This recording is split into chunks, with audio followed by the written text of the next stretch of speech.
Alors, il y a plusieurs étapes qui ont conduit Albert Einstein à publier sa théorie de la relativité générale.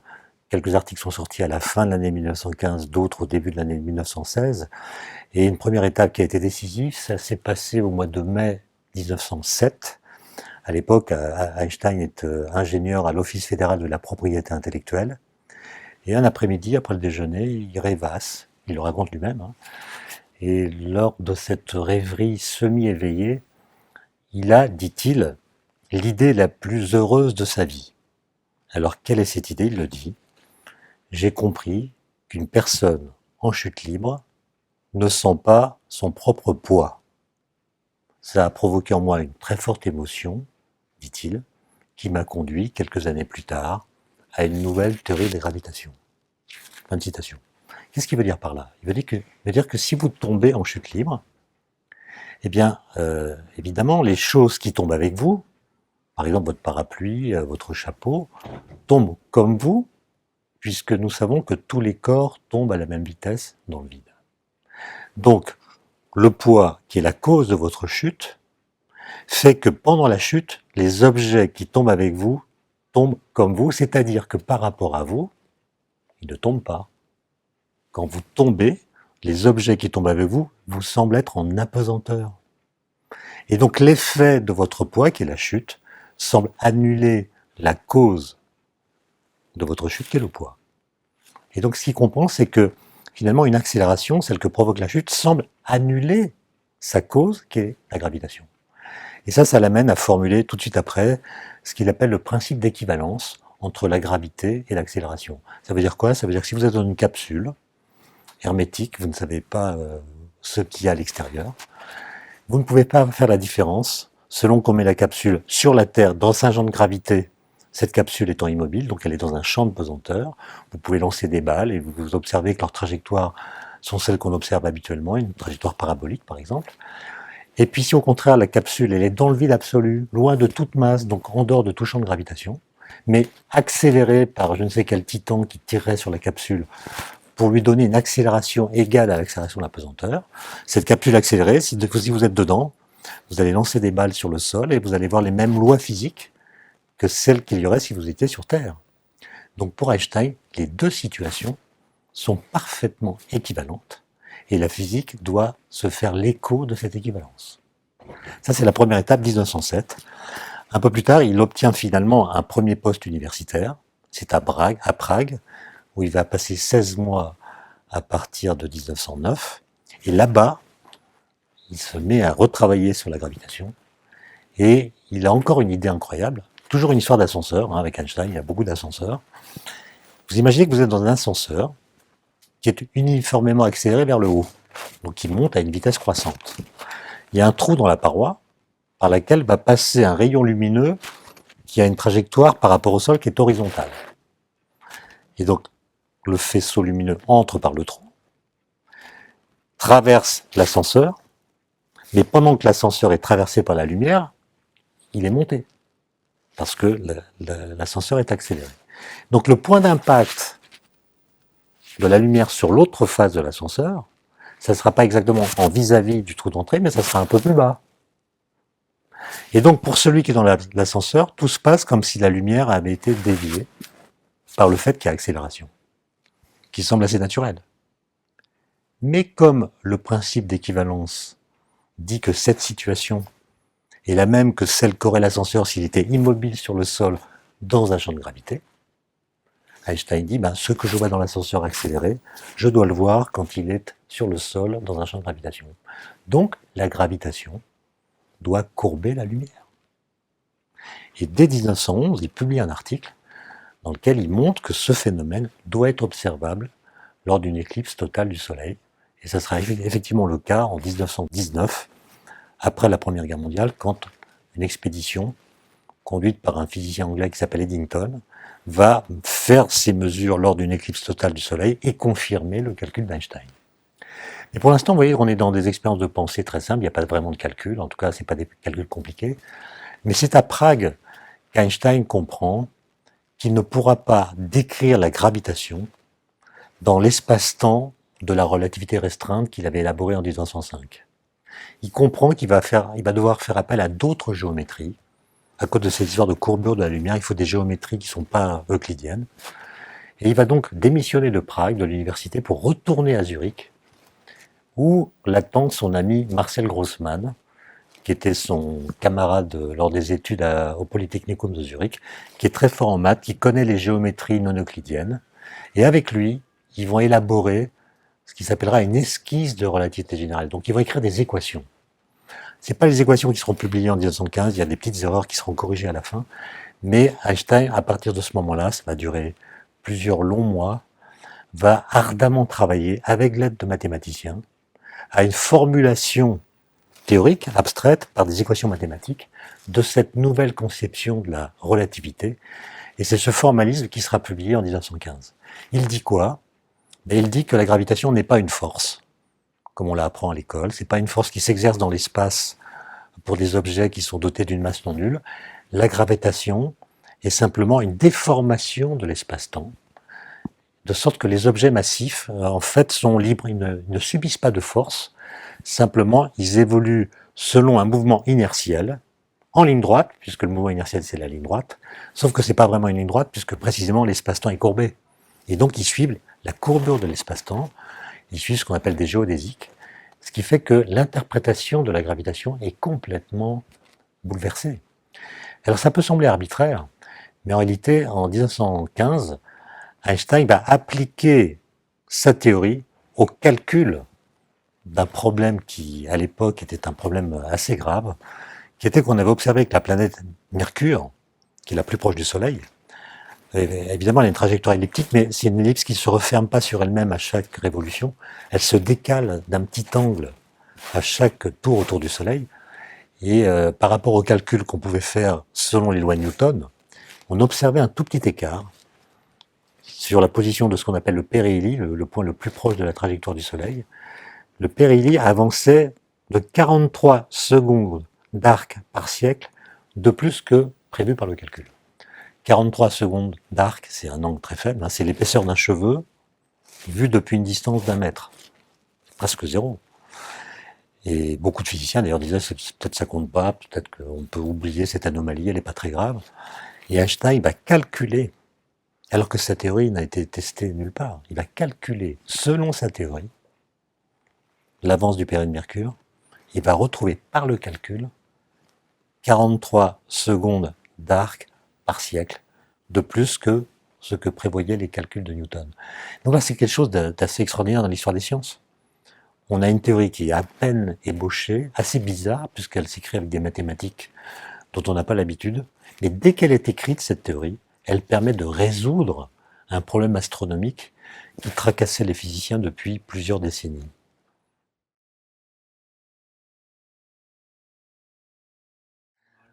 Alors la théorie de la relativité restreinte qu'Einstein publie en juin 1905, c'est évidemment un préalable à la théorie de la relativité générale. D'ailleurs, un petit problème de vocabulaire qui tracasse souvent les étudiants. La théorie de la relativité restreinte s'est appelée ainsi après qu'on ait publié la théorie de la relativité générale. Elle était dite restreinte puisqu'il y en avait une autre qui était plus générale. Mais en fait, la théorie de la relativité dite restreinte, c'est une théorie universelle de l'espace-temps. Elle est universelle et pas restreinte. Alors que la théorie de la relativité générale, c'est une théorie spécifique de la gravitation. C'est-à-dire c'est une théorie qui ne décrit que la gravitation et pas les autres forces fondamentales. Donc oui, on a affaire à des appellations là qui sont trompeuses et qu'on pourrait d'ailleurs modifier, même si c'est sans doute trop tard, puisque les choses se sont enquistées dans la culture de cette façon. Alors, la théorie de la relativité restreinte, Einstein l'a publiée alors qu'il est déjà ingénieur au bureau des brevets. Il examine les brevets que soumettent les ingénieurs qui veulent synchroniser les horloges à distance. On veut unifier l'heure en Allemagne, en Suisse, et les ingénieurs fourmillent d'idées pour le faire. Et en étudiant ces brevets, Einstein comprend qu'il y a une anomalie dans la façon d'interpréter l'électromagnétisme à l'époque. En fait, il y avait une contradiction dans la physique du XIXe siècle qu'on n'arrivait pas à comprendre. La physique du XIXe siècle, elle s'appuie sur deux socles théoriques différents. Il y a d'une part la mécanique, celle de Newton, qui a été reformalisée par Lagrange, Hamilton, qui s'appuie sur 3 principes, dont l'un est le principe de relativité, énoncé par Galilée. Que dit le principe de relativité? Que le mouvement est comme rien. C'est-à-dire quand vous êtes en mouvement, tout se passe exactement comme si vous n'étiez pas en mouvement. Quand vous êtes dans le train à vitesse constante, en ligne droite, tout se passe dans le train comme ça se passe dans la salle d'attente de la gare. Donc le mouvement ne change rien aux lois physiques. Et si vous dites cela, cela implique que tous les référentiels galiléens sont équivalents. Il n'y a pas un référentiel dont vous puissiez dire qu'il est plus immobile que les autres, puis qu'il sera mobile par rapport à un autre qui a le même statut que lui. Autrement dit, ce que dit le principe de relativité, c'est qu'il n'existe pas de référentiel dont on puisse dire qu'il est absolument immobile. Nous sommes dans le même référentiel. Je suis immobile par rapport à vous, mais je ne suis pas immobile dans l'absolu. Je suis immobile par rapport à vous parce que nous partageons le même mouvement. La Terre tourne sur elle-même, elle tourne autour du Soleil. Nous sommes dans le même référentiel, de sorte que nous sommes immobiles, mais ce n'est pas une immobilité absolue.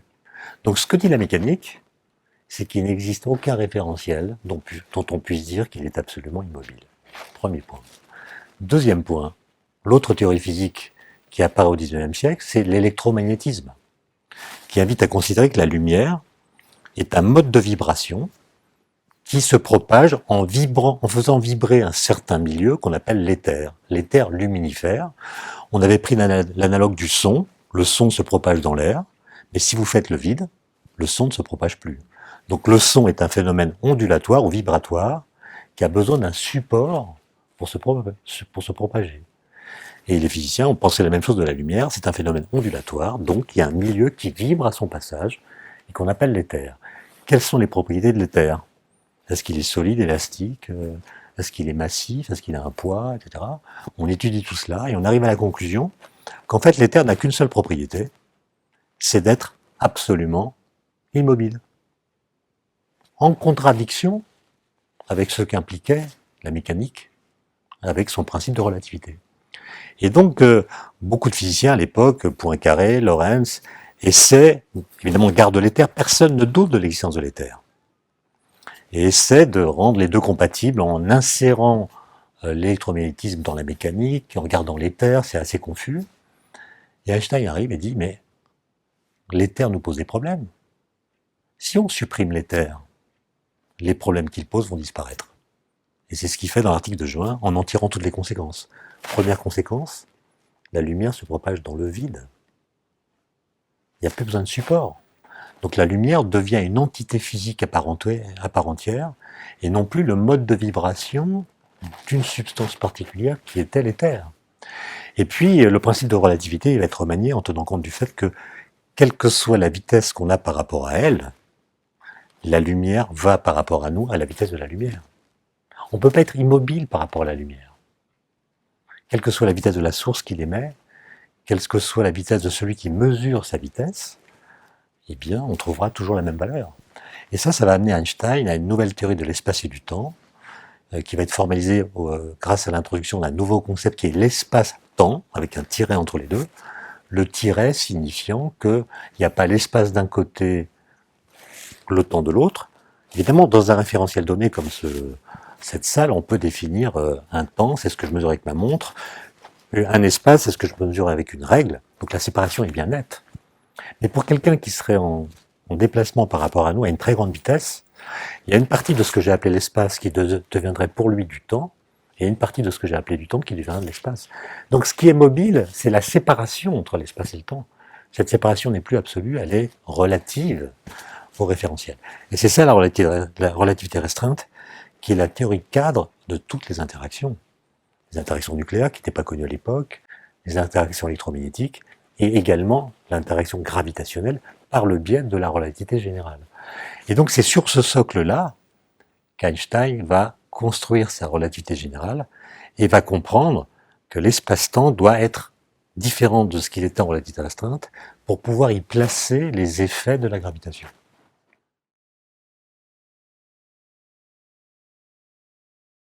Moi je pense, et je ne suis pas le seul, je l'ai lu, c'est argumenté par des historiens, qu'en effet c'est son œuvre majeure.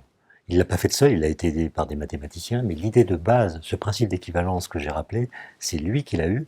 C'était pas une idée nécessaire. Alors que la théorie de la relativité restreinte, ou même la physique quantique, c'est des choses qui étaient quand même dans l'air du temps. Einstein a joué un rôle très important dans ces affaires. Mais on peut imaginer que si Einstein n'avait pas existé, la théorie de la relativité restreinte aurait fini par émerger parce que les équations étaient là, c'est leur interprétation qui manquait, et sans doute qu'elle serait advenue de toute façon. Alors que le problème que s'est posé Einstein à propos de la gravitation, eh c'est lui qui l'a posé, pas les autres. Et il y avait à l'époque aucune raison de changer la théorie de la gravitation, à part les raisons qu'Einstein s'est lui-même imposées par ses propres réflexions et parce qu'il était le père de la relativité restreinte. Il ne comprenait pas que dans la théorie de Newton, la gravitation se propage à une vitesse infinie. On met deux masses, d'après Newton, aussitôt il y a une force qui les relie à une vitesse infinie, ce qui contredit les principes de la relativité restreinte. Et donc c'est Einstein qui a senti cette contradiction et qui a essayé de la corriger par un nouveau formalisme.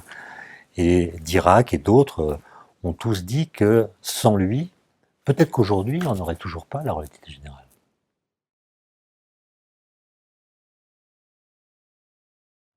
Ouais, si on fait le bilan un siècle après, on voit une chose étonnante, c'est que d'une part, la relativité générale n'a jamais été démentie par l'expérience.